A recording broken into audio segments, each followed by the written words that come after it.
Yes, yes, yes, yes, yes. I want to welcome y'all to the You Wasn't Outside podcast on the Grown Folks Podcast Network. I'm one of your hosts, not doing the most, normal ass Carl. To my front, I have my man at Just Lex. In the back, No playing PS5. And Just Lex. Just Lex. In the back, we got the kids playing the PS5 right now. Got them super brainwashed. So it's exciting. Daddy Daycare may be in full effect every Sunday now that mom trusts the process until something crazy happens. Nope. So with that being said, Lex, you were telling us that some crazy shit had happened I just say it was a funny week. So, all right, that's crazy. So Crazy is a broad definition. Yeah, that's true. Everything be crazy. Oh, I was supposed to get you a side pillow. My bad. I would Yeah, ask them. I don't even want them to start moving. I am very self-conscious ever since Ben sent that picture of He your said man. your legs don't even look like they work. I was crying. Oh, man. He had me in the wheelchair. My man Stephen Hawkins. He had you looking crazy, I was man. like, damn. So what happened at the daycare? Nah, so she teaches the kids like their continents and like random stuff in that curriculum. Oh, right? so see, I told you deep dive. The people in the neighborhood love y'all then. Sure, yeah. No, have you ever been in daycare before we deep dive? Like randomly. While we deep dive? No, yeah, definitely not there's not always a curriculum. More or less it'd be like daddy daycare. Yeah, but it's like what we doing right now. Yeah. Wait. Was your daycare provider black or white? I didn't have like a full. Well, I went to like Miss Lisa. Did you a really? handful of times? Oh, so it wasn't. I wasn't like a fool. I was like a drop in. Like, all right, I can't leave him home. I can't leave him home alone all week. Oh, I got an extra $5. I got extra $25. I was how old were you when you was at daycare? Your mom probably put you at daycare when you was really young. Then Yeah, I mean, you just don't remember. I don't remember the baby stuff like when she went back to work, but like I remember like vividly there was a couple people in here I would get dropped off to, and then there was a period of time where Are they still around now? I have no idea. I remember my first daycare provider, or no, not my first, but the one that I remember when I was in kindergarten. Her name was Agnes Pope. Agnes Pope, and she lived over there off in Emerald Hills. And so I went to Johnson Elementary for about a year or two, and I went there. She had a lot of land, bro. She had a whole playground back there, swing set. It was crazy, and I remember the layout of what it was like too. But anyway, go ahead. Letting y'all roam free. Yeah. So she was teaching them, so she was talking about. I don't remember the context of why she said this, but she said, or it was Zeke. Zeke said, "Do you remember North America? Oh, do you remember America?" Now I think he was talking about one of G's friends from school because her name is America. All right. But the kids don't know that. The kids thinking, oh, he's starting the continent joint out, right? So he said, do you remember America? And mom said, yeah. And then the whitest of the whitest kids came up straight up to her face. Do you remember Africa? And nobody said nothing. I was just weak. They don't know what they're saying, right? But oh shit! Do you remember Africa? But he like with intent, like only looking at her. He didn't ask me. Waiting for a response too, though. Like, hey, she was speechless. Does she? Anybody? She know what to say? I don't think so. We ain't made it to the motherland yet, or that deep down in our family tree. And yeah. And then the other funny thing that happened was come on, boy. Man, that's your son, man. He gonna be pushing on the pools. Oh man, that's your son. Keep going. So one of the parents came to pick up the kid, right? And then they were talking about whatever and talking about I guess COVID and whatnot. And then I was doing dishes. I wasn't really paying attention. Then I heard my name, and then she said, "Oh, something. He's the one that got it first. He got the vid first." And I made a little joke like, "Oh, I'm sorry that I was outside, trying to provide for my family and whatnot." So she starts laughing, and she looked at me like, "You got it from that pod, and damn show knows that ain't providing for nothing."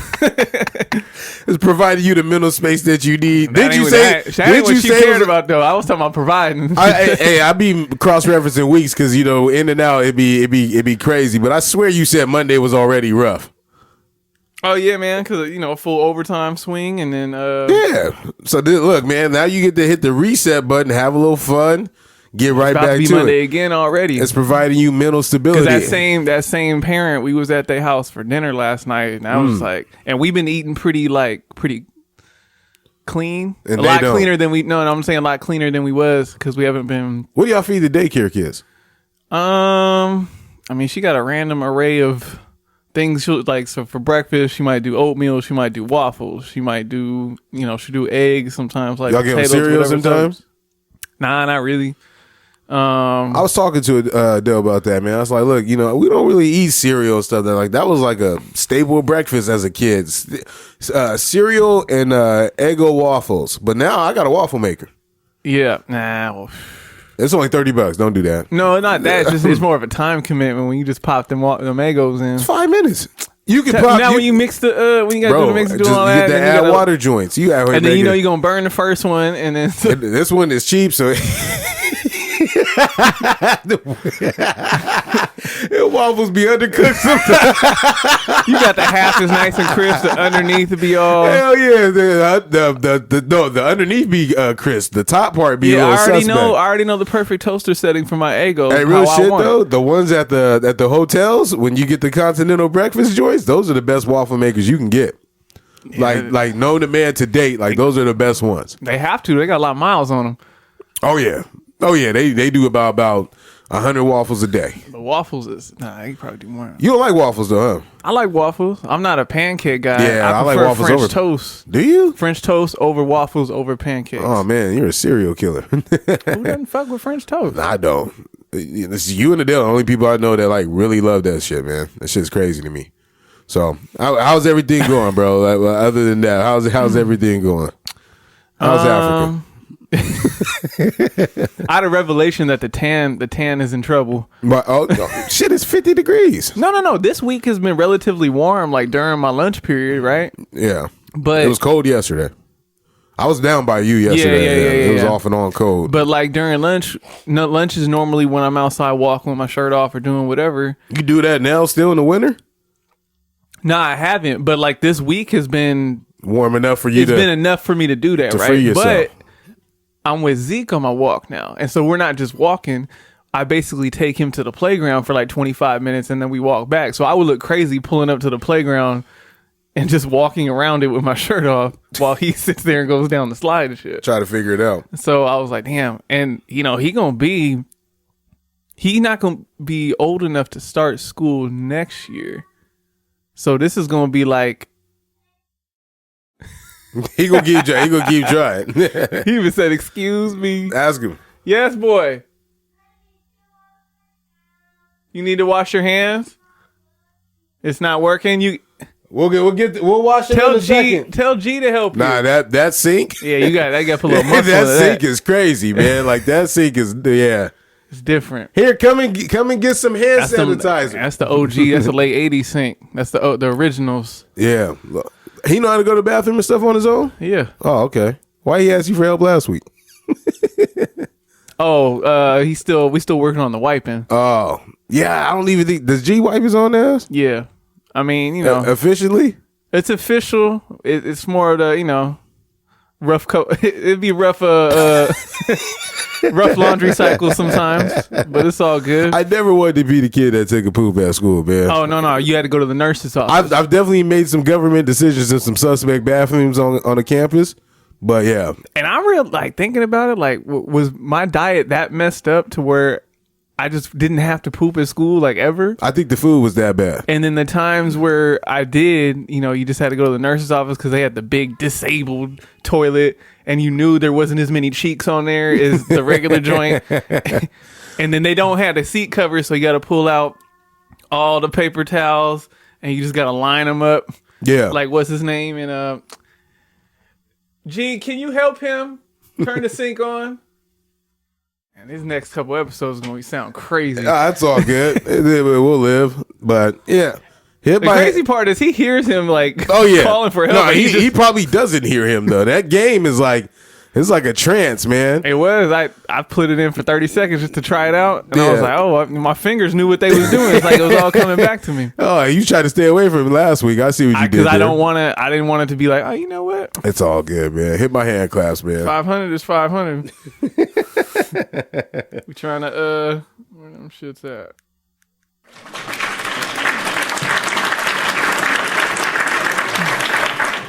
Random shit to fill in time. Not bad. It's fine. It's not that. Hey, you know what? I didn't put that on there, but it's not that type of podcast. Yeah. Downstairs bathroom. What? He's using the thing that's down here. All right, tell him to watch. I didn't ask you which one he was using. I asked you, can you help him turn it on? I tried and it wouldn't. Just tell him to come sit down. We'll wash his hands in a little bit. 1987 wasn't time to. It was a good year. Random shit to fill in time. Speaking of kids and the youth, what do you think the most useful shit you learned in like elementary school or school? And the reason why I started thinking about this, right, is because I had like started talking to my boys about real estate stuff. You and we had a conversation. I said, yo, there's an economic downturn that's supposed to come in the next 2 or 3 years, right? And I'm sitting up here having to read all this information and kind of like delve through and figure out like, all right, what's happening right now at this point? So with that being said, right, I was like, yo, I wish they would have taught us some of this stuff in school. But then again, there are some things like we always say like, yo, I wish they taught us this in school. But there are some things that like I have learned in school that have been useful to me unbeknownst to me. So like if you can deep dive and like ring off a list of what do you think are some of the most important aspects that a person needs to kind of like navigate in the society we live in right now, or for the type of lifestyle you live in right now.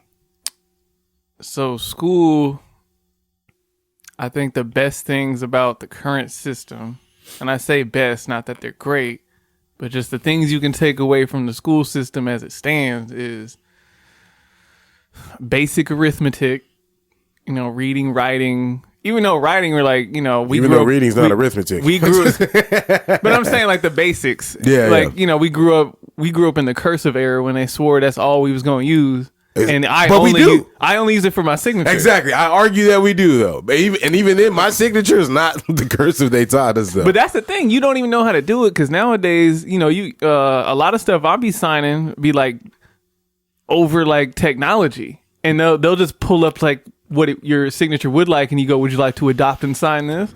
So it's like that. I think probably the biggest thing is social. I mean, depending on what type of school you go to, because that's not always going to be the thing, but learning how to, because like, you went to a daycare like consistently. I didn't. Yeah. So I was lucky enough to grow up around a bunch of kids more or less my age. So that was fine. But if you don't have that and you don't do daycare, then the only place you're going to learn to be social is at school. True. And if you don't do daycare and don't have a bunch of kids in your neighborhood, then you might be a little behind socially when you get to kindergarten, or you might be a little too grown. Because there were some kids when I first started going to school. I was like, man, she sounds like a grown person, like already. And then thinking about it, like, oh well, talking to her when we were older, like we even had that conversation. I was like, man, you were always so grown. She was like, probably because I was around like adults all day until I got to school. Yeah. And that age, and it's like just those first couple years. That's why as as expensive as daycare can be, like the daycare that they went to before, like it was great. They learned how to socialize, they be around people. They got a nice head start to where I was comfortable going into school. Now G's comfortable with going to school, right? But you think Zeke first day of school is gonna be all right with y'all leaving him? I laugh at that because no, it's a real thing. I say the same thing about my son. So it's like, like he has a hard time being in school, or I mean, he has an easy time being in school. But if I had to drop my daughter off, I'm like, yo, she may not like that. I remember my first day of school, everybody was crying around me. Yeah. And I didn't understand why. Yeah, like punks. No, I wanted to say something else, but we talk about kids. It was more confused, like. No. I'm telling you as an adult, punks. Yeah, it's going to be I'm trying to think of how it was when we first, because when he started going to that daycare, he was still too young to realize. So by the time he got more, Y'all had to hide, like act like you was gonna stay there for a little bit, and then just a little bit of that. And then not leave. not so much me as her, but just to make sure he's okay, like inching I backwards. think it was pretty quick, especially if we can find some recognizable faces before he gets there. So if he sees them there, he'll be more comfortable. Because a lot of kids, G was playing soccer before kindergarten started, so he saw a lot of those kids at school and was like, "Oh, okay." It was more familiar. Now we're usually not. He's more social, so we're not worried about him anyway. But just if you can establish some sort of familiarity with people in. Like, if you were early on in school, you're like, oh, I seen this person in my neighborhood or my street or whatever. Right. So it's like, oh, it makes it even just a slightest bit more comfortable. I don't even feel like neighborhoods are built like that anymore. No, though. they're not. You know what I mean? yeah. Like, I remember, like, we all lived on this block, so I would see all y'all when we would go to school anyway. Whether it be SCPA, like, I'll see you on it, like even, like, pointing out, like, how everything was. Like, we would go to school, and then I see y'all on Sunday. If it was summertime, I'll maybe spot see you guys on Saturday at the pool or something like that, or walking around going to somebody's house.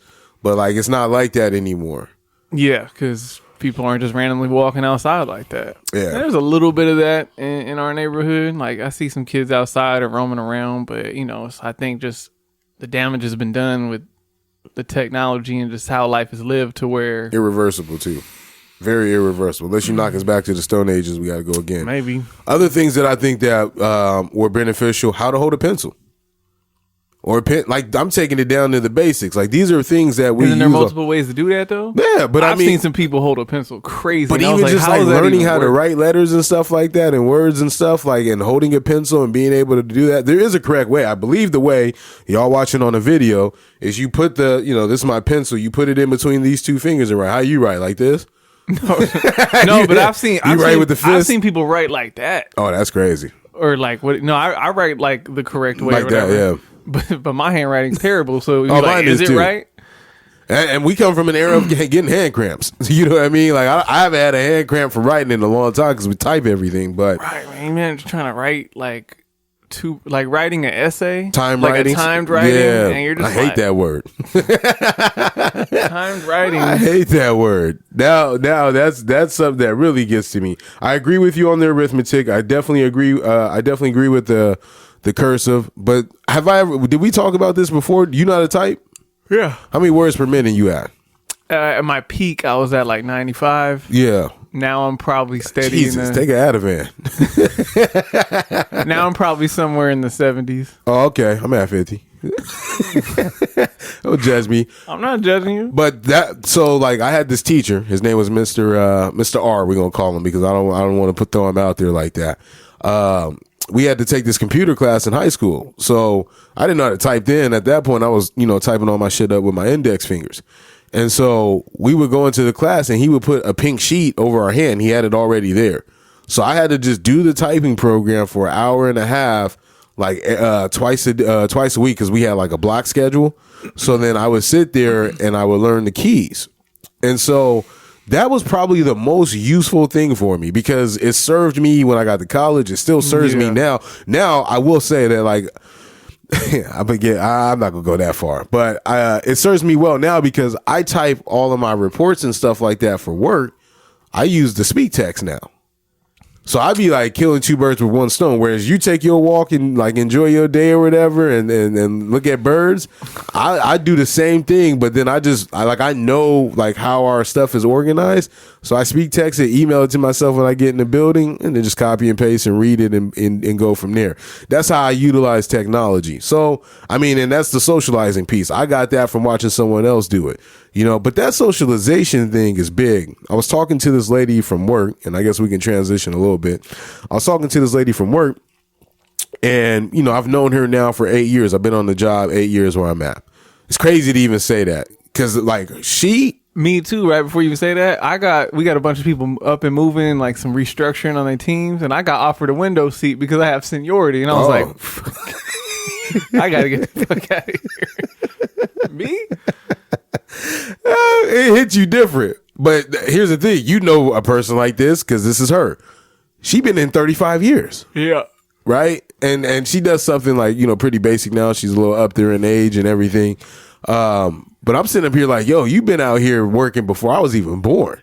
She's like, yeah, I got grand clients. I said, all right, that's crazy for you to even say it like that. like, can you imagine? But she wasn't exaggerating. No, she was serious. No, dead serious.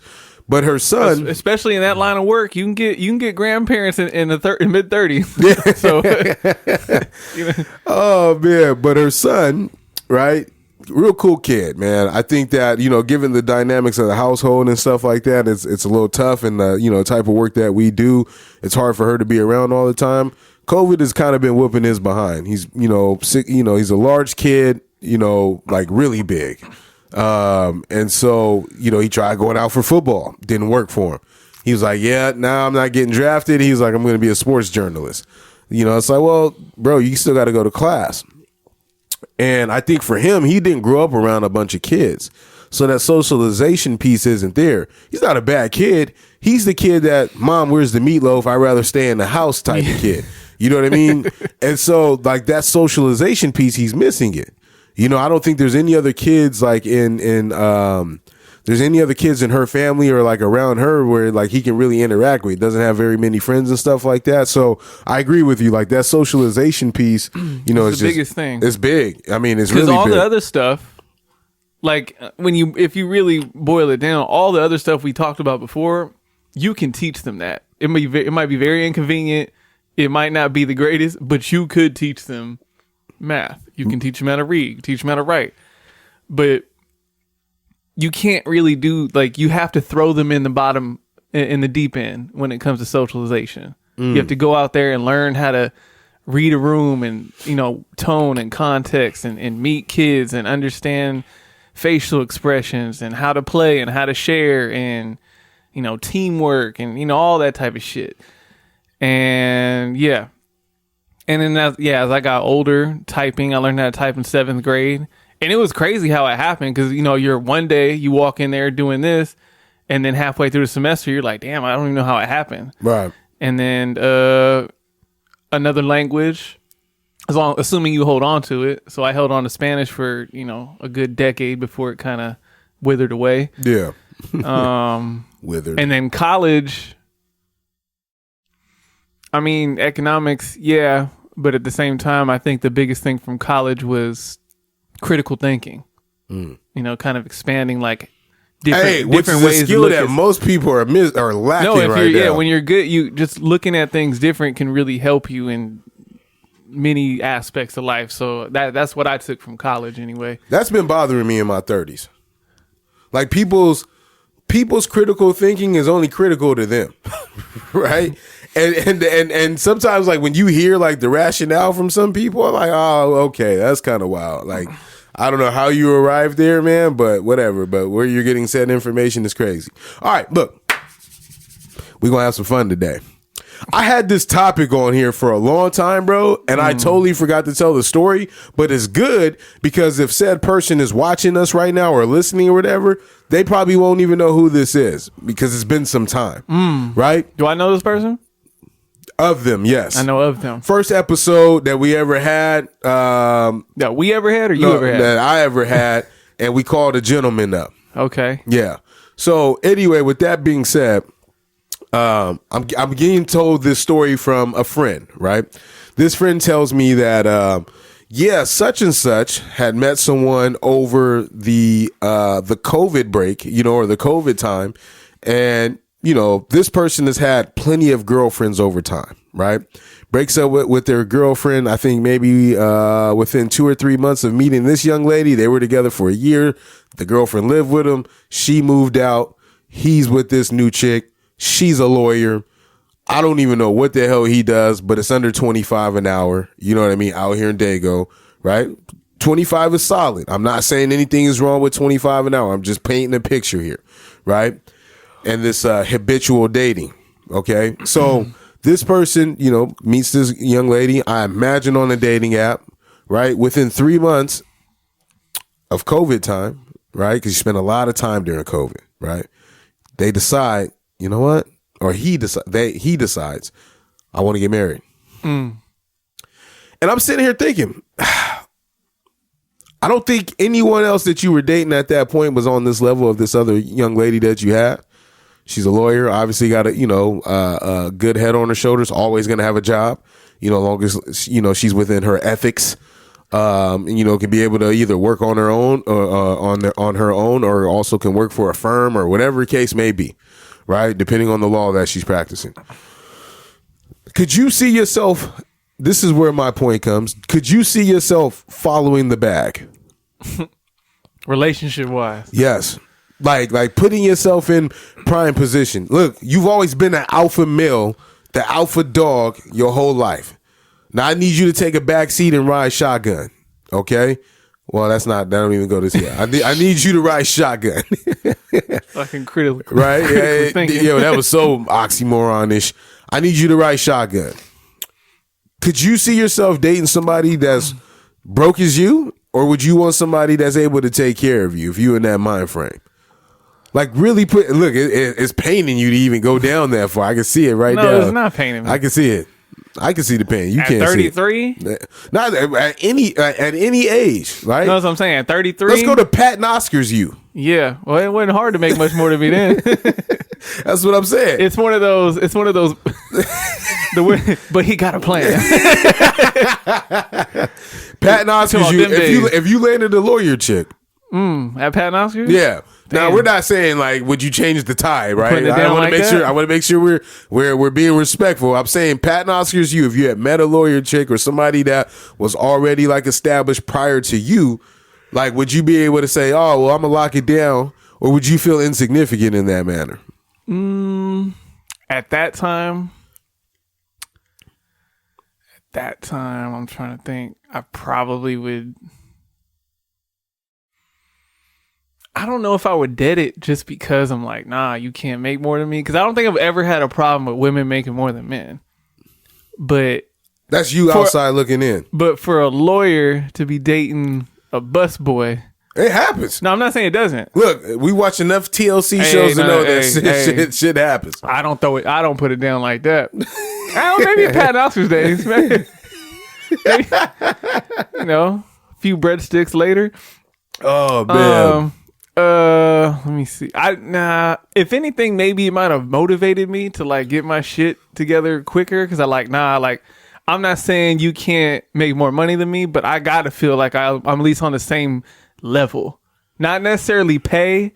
Or like you're trying to get there. But level. You're always gonna see the ambition for me to get there or get more, whatever.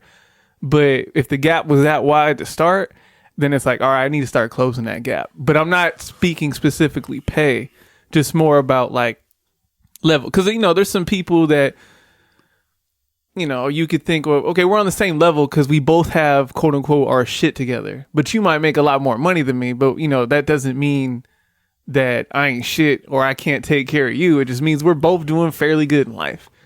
You know what I mean? So, yeah, I think right now, today, if I had to start over today, take care of me. I'm gonna contribute and do a bunch. Yeah, but so I had said last pod that we have some ventures, but given some unforeseen circumstances, can never talk about them. But there's still in the works. Like we have some ventures that's going on.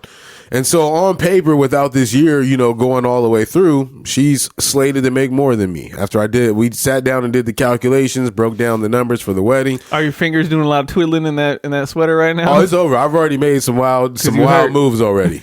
Like, bro, I'm buying a golf simulator. It's over with. Like, I'm going. That's why I hit Ben up yesterday talking, tech squad shit. I was like, yo, I'm getting a golf simulator. It's over. But I say that because there's two. Let me not backslide from what I was talking about first. I felt like I lost my edge. She talked to me crazy now, like even yesterday.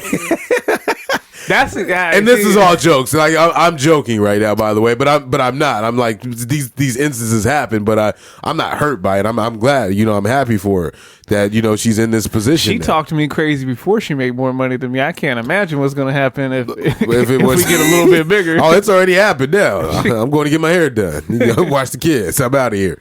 Because and shout out to Ash. She gonna tell me 2 weeks after. Did I tell you I'm going to San Jose? The tickets already booked and everything. Hey, the statements didn't come out yet, so I didn't see Southwest Airlines. Now, hey, actually, you didn't tell me you was going there. Oh man, it wasn't like, hey, you got something going on. It wasn't like, hey, let's talk about this to make sure I can. No, go. I'm going. Don't worry about it. I'm going. Shark City, baby. Do what you got to do. It's Shark City. Hey, so I was like, yo, I'm losing my edge a little bit. Like, there's nothing that I can like necessarily like hold over. So now. your edge, nah, your edge is tied to she your knows salary. I don't care what she makes. I don't care what I make. But it just sounds like you do. No, what I'm saying is that it was just like, oh, I was used to being in a position. I've dated women previously, before being with her that have made more money than me. But you weren't engaged to them. Did you take them serious? Like super serious? Not super serious. That's the point.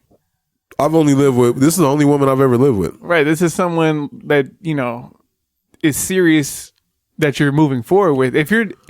I don't think you're gonna have that. I don't think you should have that insecurity. You're not gonna have that insecurity if you're not really taking or if you're like, you know what, this can end at any moment. It is what it is. I'm just here for the moment. You're not gonna look at that. What situation you're describing is someone that you're like, oh no, I gotta wake up to her every day, looking and talking at me crazy. Yeah, because she got a little raise. But I think but see, people ease into that.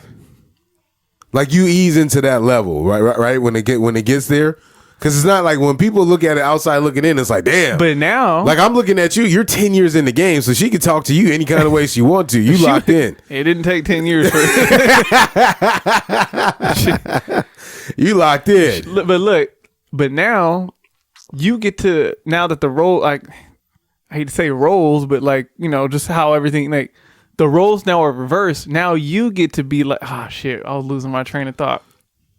Like, now, when you were with her shooting in the gym, it was an organic buildup, right? Because, like I said, it wasn't like she always made more money than you. Yeah, you were here. Some circumstances happened. Some dominoes fell. She, sounds like a come up.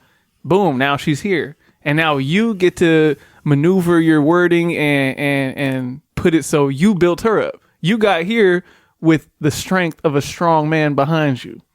I didn't build her up. I ain't gonna let you get away with that. I don't want her to tell you. You ain't build her up? She built herself up. Damn. I built her up with motivation. You don't build the lady up? I worked together in conjunction with her. That's what I mean, though. Hey, you know what? And we talked about that. Hey, I'm glad you said that because now we really in our bag, right? So, I'm not mad at my man, choosing the bag and being with somebody who's already established, and maybe she'll have the opportunity of being able to get him up there. Someone's got to take care of me while I work on my mixtape.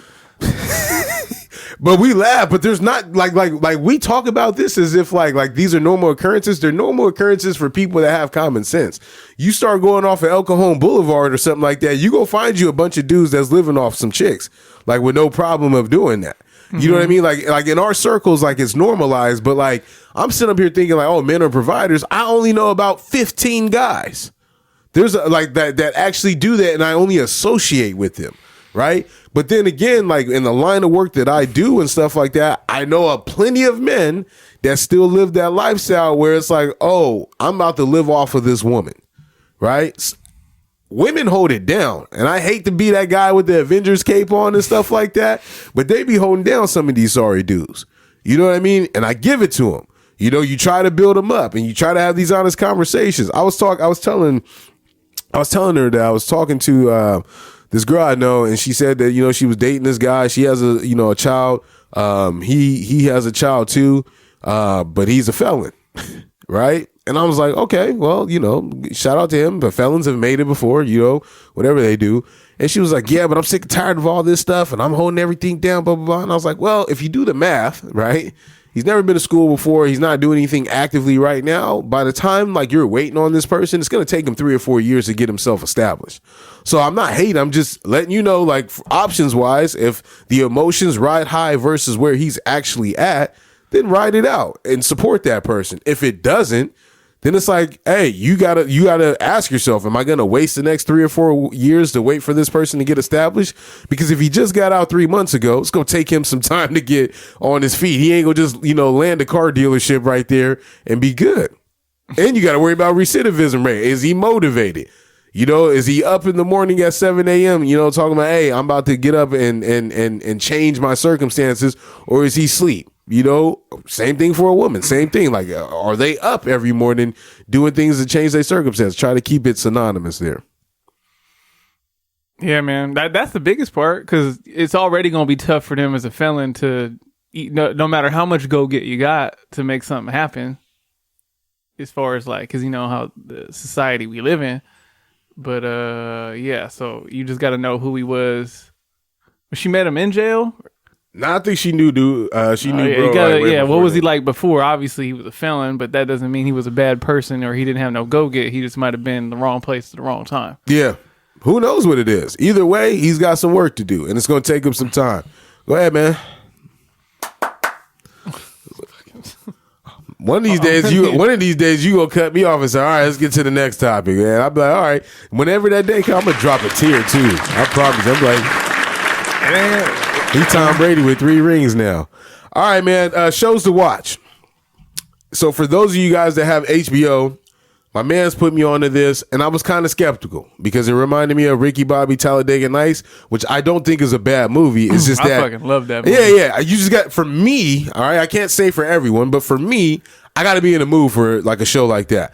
Like my boy told me about this End of the World like movie on Netflix that just came out with Jonah Hill. Trash. I hated it. Right? I was like, yo, you wasted my time on a Friday night. You tell me it's a good movie. It's about how society is now. I was like, yo, that's a real stretch to say that. You haven't seen it. It's not worth watching it.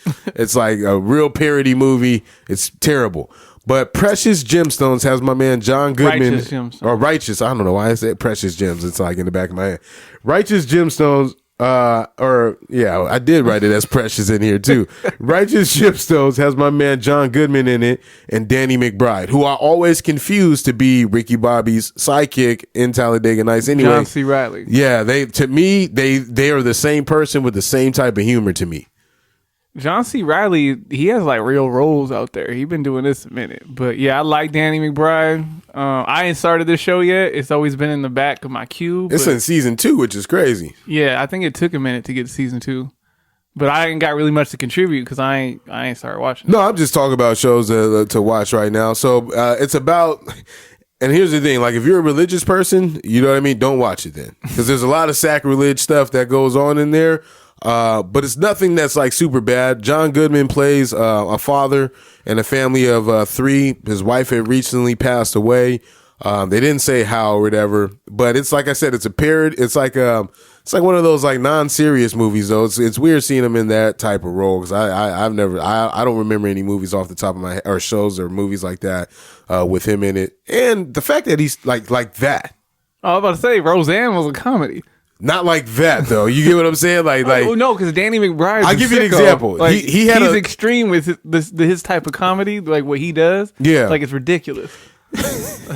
like Pineapple Express. I would give you. He was in that. John Goodman. No, I'm talking about Danny McBride. Oh, that's fine. Yeah, John Goodman is what I'm talking about. No, yeah, though. but I'm saying because I'm assuming Danny McBride is a writer on this show. You know the little hula girls that you could flick and you put them on the car or whatever and they shake her? That shit was crazy, huh? When I first started out, you know where I was going with that. You know, like, but you put them on I don't know if he was pointing to the audience. No, I was pointing. I was flicking actually. So that's what I was doing.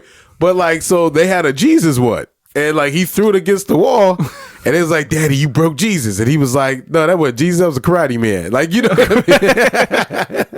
It was like, it's like comedy like that. It was like, no, it was Jesus, but yeah, it was pretty cool. It's like to me, I thought it was pretty funny because then the storyline actually got good around like episode 5 or 6, and like they had some serious episodes, and I was like, oh, okay, this reminds me of Click, that movie with Adam Sandler, where it was like it started off funny and then it got real dark.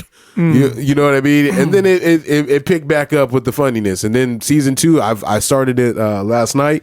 We've been watching it Friday and Saturday. That's all we've watched. I'm about to say you ran through it. Yeah, I like you like when you told me right now you was watching you only watched one episode of Ozark. I was like, oh, I can't do that.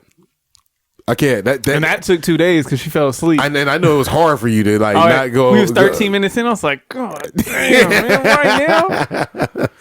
On the list, you have Man in the Arena. Yeah. So that's one of these one of the shows I'm watching solo, Man in the Arena. Obviously, it's a 10-part series. Each episode is about one of Tom Brady's Super Bowl attempts. And, you know, it's Tom Brady. It's the production values there, ESPN Plus or whatever. It's very well done, at least where I'm at right now. I just finished the episode 5, so that's the second Giants loss. And each episode is him, and then he'll have like 2 or 3 people there that represent that time. So he had like one Super Bowl, he had Teddy Bruschi and Rodney Harrison. One, he had his wife and Wes Welker.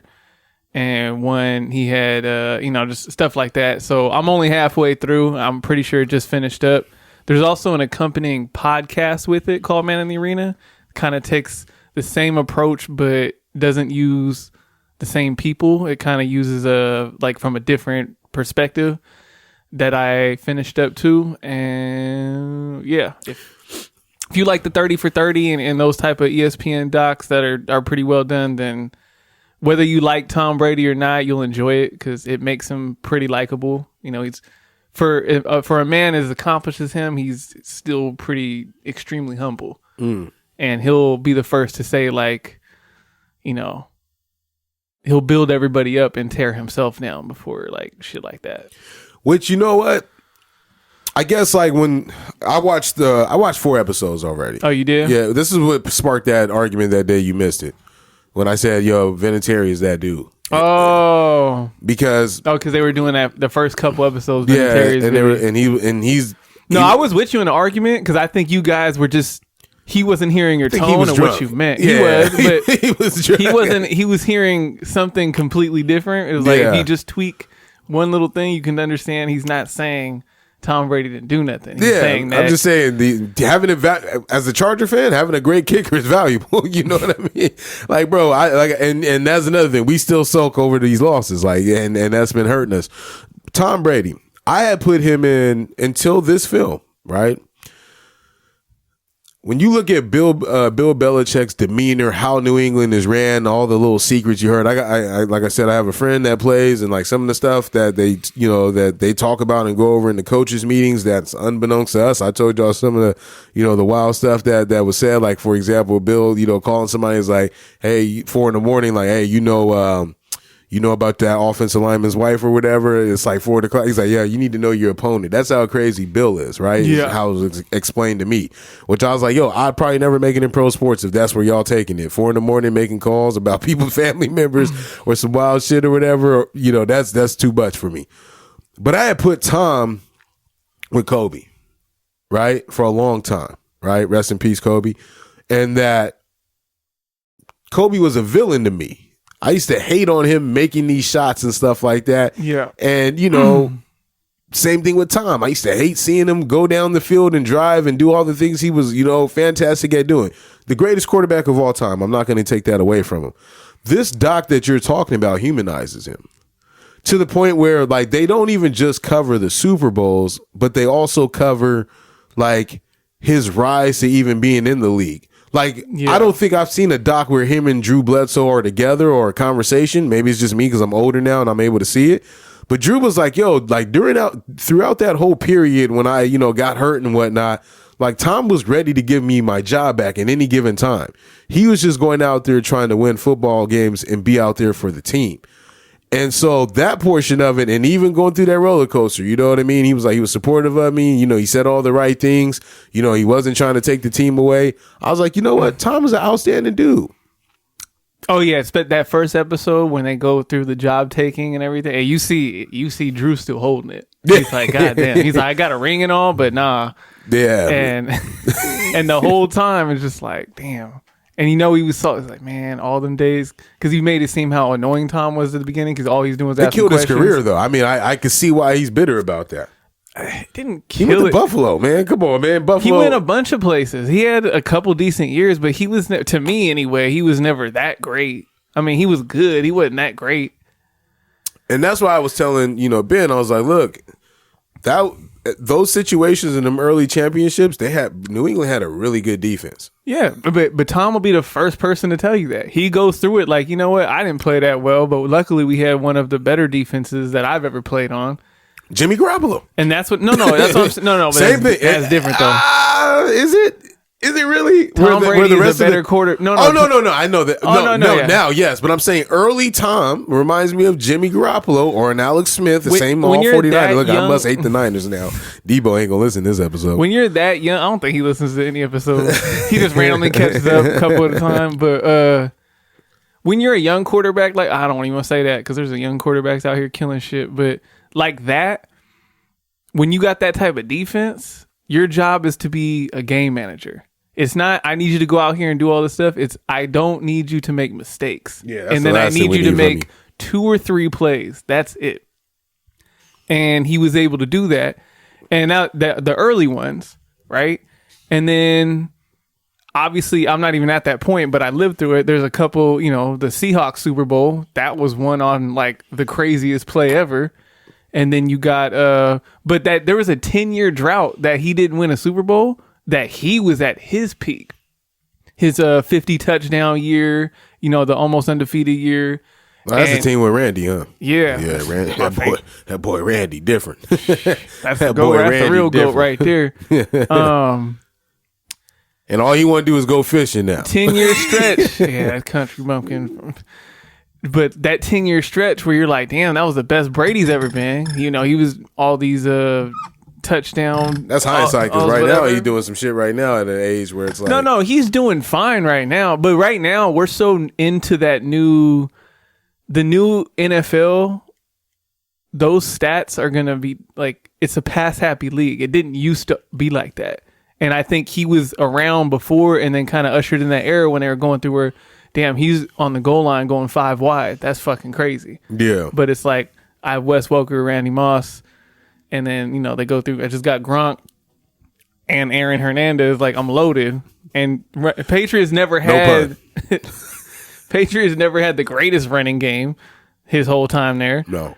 So it's like, huh? Well, yeah, we're going 5. And then you're going to be one of the 5 on the line. And Kevin Falk, get out of there. But meanwhile, Rex Burhead having career years against the Chargers. That's cool.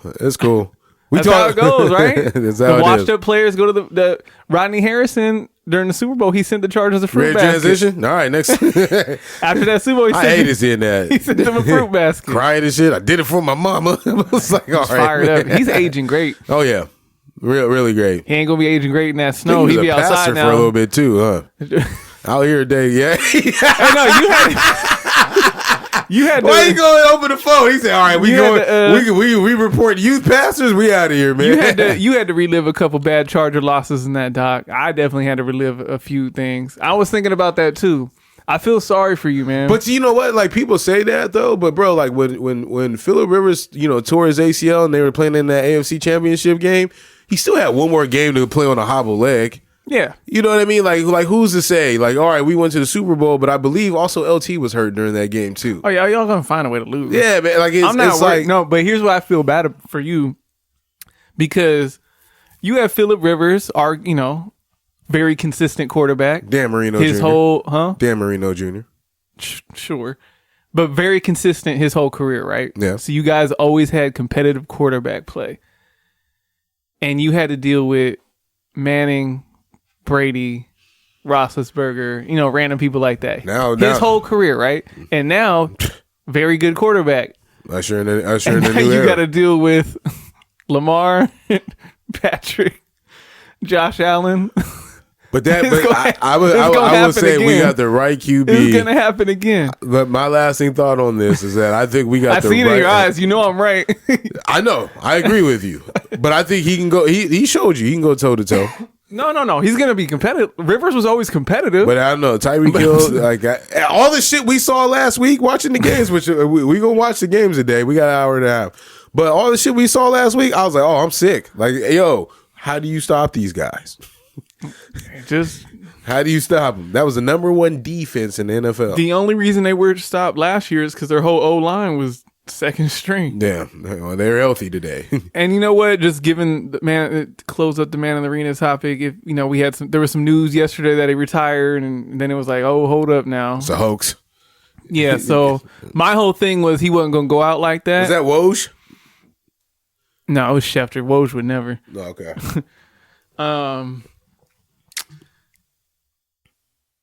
If the game kept going the way it did last week, he wasn't going to leave like that. Now, he did almost have a Tom Brady comeback at the end. So I thought maybe because he almost went out like that, he would have been okay with that. So if he does retire, cool, whatever. But, you know, if he doesn't, he don't. He going to be one of those, I don't know when to leave the game, Michael Jordan type dudes.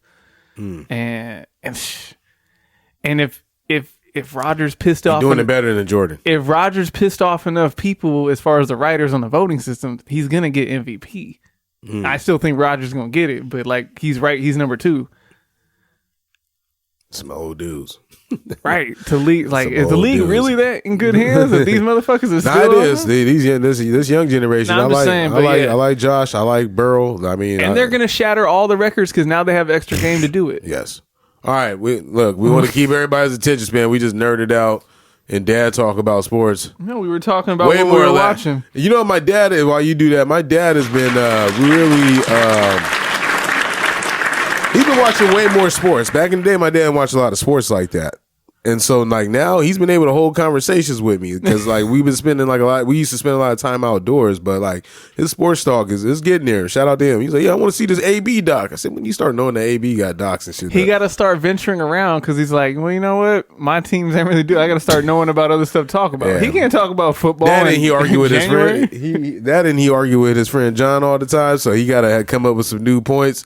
So I think he'd be stealing points from ESPN in the daytime. But yeah. I mean, you know, people do that. Read them and weep. I'm 44 and divorced. I have no kids and I live with my parents. I didn't finish college, but I do have a job in my field of study. I'm happy in my job. I have some friends and I'm content to not date anyone ever again. However, I feel like I'm a failure. So you're not content. I'd be embarrassed to go to a school reunion and have to tell my former classmates about my pathetic life. I was always the ambitious one in my circle of friends. I was the one who was going to make something of myself and have an amazing career, a husband and kids. My parents are disabled and it does help that I live with them. I pay the rent and utilities and for my own groceries. How can I help myself feel better? Therapy? Yeah. I don't know, man. It's like, what do they say? You make a plan and God laughs. Like, I've been there. I mean, I'm not 44 is different. I feel like you should know yourself well enough to let that go. But I remember, like, in my early 20s, I was having like a midlife crisis. Yeah. Because I thought I should be like there already. It's crazy. Like, I thought I was going to be not rich, but like well on my way. You said at what age? At like 22. So figuratively, that makes you now, you're in your 50s. Oh, yeah, I've been in my 50s long. Okay. Like when I walked out the door and he hit me with that bottle on my knee, like I hit the ground for a second and was like, I don't know if I'm gonna make it. I just got to phone this one in. Oh man, I heard a pop. Do you know anybody that's like in their 50s living their best life single? Personally, I'll give you an example. I have a cousin. I'm not gonna pinpoint her. But I have a cousin who's in her 50s now, and she has no kids. To my knowledge, never been married, but she lives her best life, right? And when I say that, I mean like she go on trips. You know, she fly out places, still got homegirls and stuff like that, and friends. Now, even though I said never been married, she does have a significant other that she's now dating now. But, you know, owns her own home and stuff like that, you know, kind of like these same circumstances. And, you know, we've never talked because of the age difference, right? Ever since I turned about 22 and I was able to get, you know, graduate from the kids table, like we've had a closer relationship. You know what I mean? Like we talk shit to each other, everything else. But like, I don't think she has any regrets in regards to like the life choices that she's made. That's the only thing that matters. Yeah. And I think that, you know, with this person talking right now, it's a fulfillment thing. You know what I mean? It sounds like she got some regrets or some shit she ain't letting go. Things that she thinks maybe because I did this is where I'm at right now. That and there's something to be said about being that age, because I'm watching my mom go through it right now, my aunt, go through it right now with taking care of my grandmother. There's something about living at home with your parents and taking care of them when they're in their like last stages of life that, and you're looking back on it and you're like, damn, well, maybe I may not have somebody to take care of me, or, damn, like everything I've done has added up to me in this moment. I don't know if this was written during COVID where there's plenty of time to reflect and think and, look at missteps that you may have made or whatever. Like, I'm looking at it like in that lens, but it's like sometimes, what I've learned is in this society that we live in is that you pick up your phone, you pick up your laptop, or you pick up something, or, a newspaper, and you start comparing yourselves to what other people, what they're doing. There was a piece that I had yesterday, just sitting on the couch, with my fiance and just knowing like, you know what? There's a lot of shit going on outside of this house, like just in general in the world. But I'm content just being here right now with her and enjoying this moment. Like appreciating like the small things that you may have. Like there's a lot of things that this person is talking about in the synopsis that, you have, you're in a career job that you want, you're taking care of your family right now, you have some friends and stuff like that, and you're able to maneuver and not have to deal with all the pressures of life. So she's not taking silver linings out. Like you're saying, like, if you look back, we can all look back at certain moments of our life and been like, man, if I would have did that a little different, I'd be in a little bit better spot. But you got to take those mistakes and you got to learn from them. We talked about this a long time ago, like learning from your L's, and like that makes it so it's not really an L. And it just sounds like she either did too much and doesn't want to hold herself accountable, or she didn't learn nothing from it. And now she's doing a whole bunch of reflecting. To make up a scenario at age 44, like, oh, if I go to a high school reunion, I got to tell people about my pathetic life. Like, that's sad. Yeah. To think about, like, you're almost 50 and you worried about a high school reunion. For some people you ain't heard or talked to in 30 years, and you worried about what they gonna say. Yeah. And some of them probably lived some really hard lives. Yeah. And then, Wait, pause real quick. He figured out how to get the Spider-Man. Shout out to him. Keep going. Yeah, we don't get it. He figured it out. But 30 years high school reunion. I watched, and then just also thinking that 44 is like super old and everything's too late to make something happen. I was watching This Is Us a couple weeks ago, and they had this episode, and so basically the dad's working a whole bunch, and his life is set up to where he's like, man, like, I leave before my kids wake up, and I'm working so much when I get home, I just missed them to bed. He's like, I didn't think I was going to be like that kind of dad, right?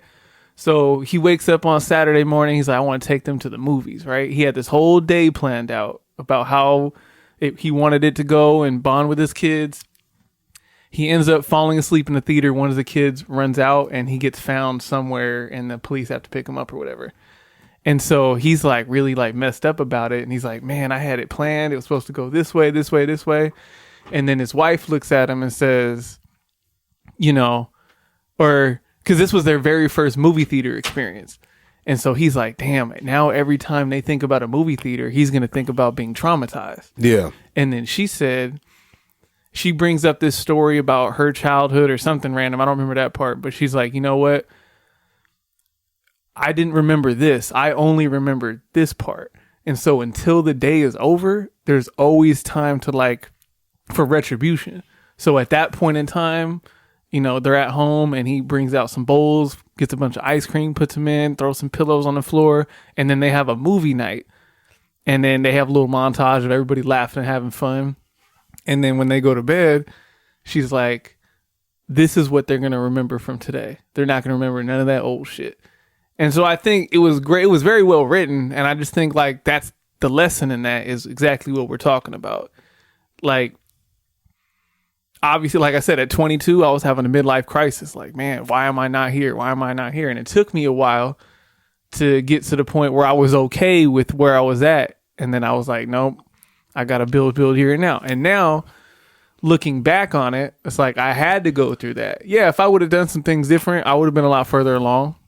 I'm sure if I look at my life right now, if I tweak some stuff, I can be a little bit further along. But who was around you then? Because what's crazy? I was around you. when I was 25, 26. And at that point, you had already had a condo, 27, you already had a condo. And you was talking about getting another house, and I'm looking at myself like, yo, I'm a fucking bum. But that's relative, right? Because you're comparing yourself to me. That's what I'm saying. I'm asking you, like, who was around you that had a condo that you do? That's why I was like, yo, that's nuts. Right. Like, it's you. Because it's you looking. Everybody can look at somebody from this perspective, right, and be like, dude, you're fine, chill out. Yeah. But in my mind, in the same, obviously, But that's how I could get to that point, because I'm in my head like, nah, you a bum. I'm still a bum. I'm still broke. Marginally speaking. I ain't got no. No, but 104.37. But I'm content. I have a great family. I got a non-contributing pod to the household, but it's funny sometimes. Got a stable job. I'm still got the ambition in me. Got a lovely wife. Got a circle of friends I can love and trust to make like fun you of me listened to J. forever. Cole this morning before you got here, I man. did not. But yeah. So I mean, I think we all I'm judge also it. a silver lining guy. But we all judge ourselves amongst each other, right? Like you was one of the guys I knew that bought a home first, had a solid. Yeah, when I seen you with the comb over, I was like, oh, he's different. Like I don't know who this guy is now. He done changed on us. My man's. He got drafted in the league when we was 20. Oh shit, he's been in the league like 8 or 9 years now. So that would put me at 23 23 around that time, 22, and to watch somebody drop 2 or 3 racks on something easy. Oh no, that was different for me. I think for a long time. When you go through your 20s, and even sort of now, like when you look at your sports people, you're like, oh, like when Derrick Rose won MVP at 22, and I was like, damn, he graduated 06. Like, what the fuck am I doing? Yeah. I'm comparing myself to an MVP of the NBA, a sport I can no longer play. Right. And I'm like, what am I? Or like the first time you watch the Facebook movie, right? Mm-hmm. And then you see him doing all this. Like, this motherfucker changed the world at like 19. And I'm over here. You got special gifts, about to go slaying these breadsticks real quick. But that's the thing. It's not even jealousy or envy or anything. It's like, damn, why can't I have like those special talents? And it's like, and a lot of sounds like jealousy. No, it doesn't. It's not that. Damn, why it can't be special? No, it's like, but you ask yourself that, right? Like, like what is? You probably asked yourself at that time. I'm not saying it happened now, right? I've got over that. We've had plenty of conversations as men in group chats for me to understand. Like, all right, I know where I'm at, and my process is completely different. Look, this pod is a great example. 5 years ago when I started this pod, I was living here in this house. You know what I mean? On my come up or whatever. Now I'm on the phone with realtors trying to figure out, all right, and financial people, how am I going to get another house on top of the one that we have now? So it's like hindsight is 2020, versus like I'm having that conversation with people who made fun of me for living here in this house. And I made moves that were right for me. And I dealt with them at that time. And now it's, oh, you're the rich guy. But before it was like, oh, the shit you were doing before, like, like, bro, why would you do that? Or why would you pay for 2 car notes? Right now, I ain't got to pay for a car for another 20 years. I'm being overzealous, maybe 10, right? But it's like, dog, like, yo, I just wish we would ask for help more. I wish we can look at, the bright side of things, and whatever you're comfortable with doing and how you living or whatever, that's for you. You know what I mean? And we don't get to that point. We just get to the point of comparing. Not saying that you were wrong, because you had to go through what you went through to be able to have this level of confidence and thinking of where you at now, and me too. But I'm just telling you, it just hit different when you see somebody and you're not fully developed there. Like, I'll tell you what, we went snowboarding, right? This was like 6-7 years ago, right? Still wasn't really like, having on-hand cash like that. My man's dropped, he bought a snowboard, the gear, everything, $1,200. He just handed the card. He was on the phone, didn't even blink. I said, dog, I would have to save up 3 or 4 paychecks to be able to do that. Then we ain't even talked about the trip yet. You know what I mean? So like when I saw that, I was like, oh no, I need more. Well, more. Yeah, that's what I'm saying. People that are comparing themselves all day, which happens because you're scrolling through social media, you see the best part of people's lives all day long, and you're comparing it to your own life. They're usually using it to sulk or to complain. You're talking about it as you sometimes are doing the same thing, but now you're using it to drive you to get more, to figure out, to, is a kick in the ass. And I don't want to shit. We in our bag, bro. I don't want to say anything negative about it, but so we getting ready to start this venture, and I had made some calls this week on just trying to get information and whatnot, and she said yesterday, and I know this was a place of not understanding, but my fiance asked me, well, why every time we got something going on you act like you tell people? I said, well, the people that I tell, it's not this podcast, you know what I mean? It's not some random people from work. The people I tell are the people who I've gotten information from over time. Like, I have people who I consult with, right? Like, and said things like with buying a house, right? Some shit sounded crazy to me, and you probably don't remember what you said, but anytime I recommended said person, I said the same thing you told me. I'm in the house, right? Right? I didn't trust the process. It sounded weird when I was talking to you or whatever, but it's like, yo, I'm in the house, right? Or we start said venture, and it's like, well, I've already started the legwork on this, and it's like, all right, well, we connect on that. Investment, stocks. I call my mans up for stocks. Yo, send me some stock stuff. I'm not going to take your advice 100% on the stock, but I'll at least look into it and make my own analysis of it. Yeah, everyone should have their own, like, what do you, for like brain trust, or like, you shouldn't just, yeah, you can Google things, YouTube University, stuff like that. But when you got a bunch of people that are either in the same lane, same wheelhouse, or just like-minded, that if either, this is a problem with like young people, right? They don't ever they're hard-headed. They don't learn from the mistakes. They want life to teach them. And you can skip a whole bunch of bullshit if you just listen to someone who did it before. Yeah. Like, I went through all the groundwork and dealt with all the messy shit, so you don't have to. To where it's like, Jay did that, so you ain't got to go through that. And people ain't trying to hear it, man. We ain't trying to hear that bullshit, Sharif. That's what they try to hit you with. All right, man, it's an hour and 10. Yo, respect to the kids today, man. Real shit. They got a little rowdy, like not rowdy, but they got a little antsy, for a little bit. He figured out Spider-Man. That ain't antsy, got through it, man. I don't think you've ever seen him this quiet, man. I'm scared. Unprovoked. Oh. No, yeah, it's tax season. No, hey, ask your dad for a PS5. The chip. Uncle Ben said that the chips is low, so we need to. We gotta get the PS5 as soon as possible while them processing chips is down. This is a different tax season, fellas. there will be no more stimmies. Oh man. That means your dad making money though. Nah, it's just a little messy. That means your mom making money.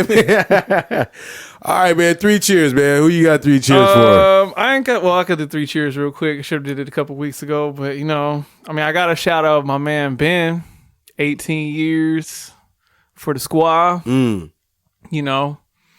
Ups and downs. I think it probably should have been 16 years, but who's counting? I think it should have been 16 years, but yeah, man. It's weird that he's been. I thought about it on his last game. I was like, yo, he's been the quarterback over half my life. Yeah. Very long time. It's been a long time since Cordell Stewart. Tommy Maddox. Oh man. But yeah, man, just whether you love him or hate him as a person, Speaking of which, he's really not gay. I just want to start like letting that out. Who, Ben Roethlisberger? Come on, man, Cordell Stewart. Oh. I listened to Players Tribune about that. I didn't mean to mess up your thing by throwing out. I was like, is that out there? Yeah, he I heard about Aaron Rodgers. Somebody was mad at him and just threw that in, and like it took off. That was during the time where like he couldn't get on live and be like, "Yeah, you want to see me this right now?" So, but I actually have or no, go ahead and you got one. Yeah, man, I want to. So I got a family member, man, that's been ill, and my mom is, she's been gone for the last 2 weeks. I know she's starting to get tired because she's calling me more and more each time. Shout out to my family that shit though. Up before y'all leave. Shout out to my family though, man. They be holding it down.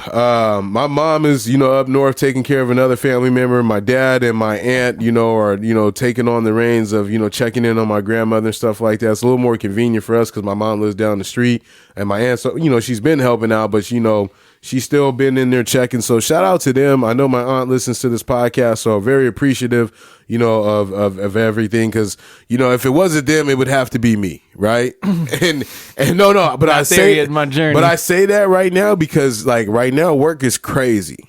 Yeah. And so the fact that, like, we have so many I don't like the reason they not elders to me yet. You know what I mean? Like they are people that I look up to, but I just feel like they need the elders, like when they, you know, they on their last stand. You know what I mean? So I don't want to say that, but there's so many people that I look up to that are still around to like help out, and we work together as a unit when it's need be. So, you know, shout out to, you know, my mom's, my aunt, you know, my pops and everything. He ain't here right now. He should be coming back pretty soon.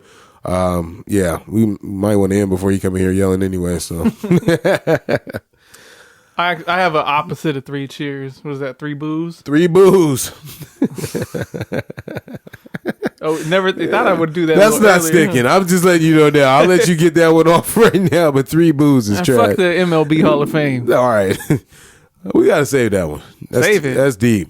Yeah, because I want to call Mark about that one too. I have to figure out how to do that.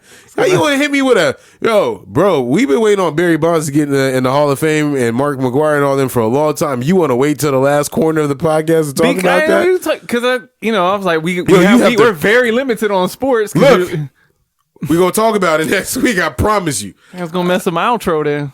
What you mean? Whatever. We out of here. I knew it too, right? When you said that, I said, there's only one song that's like that. We out.